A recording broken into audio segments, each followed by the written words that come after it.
এয়া ভক্তি হনি জীৱন।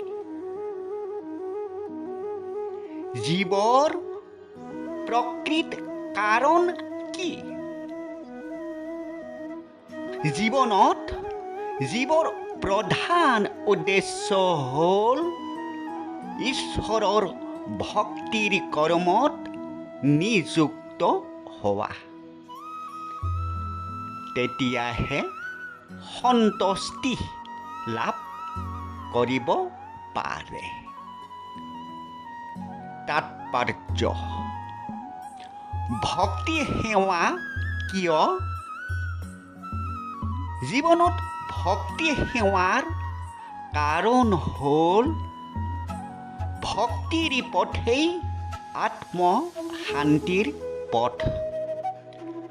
হৰিনাম কৃষ্ণ ভক্তিয়েই তাৰণ অস্ত্ৰ।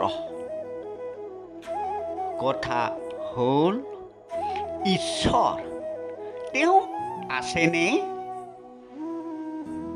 ভগৱান ঈশ্বৰেই সকলো দেহতেই আছে।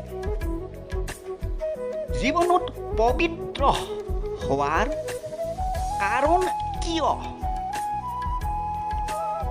মনুষ্য শৰীৰ ঈশ্বৰৰ সাধনা ধাম।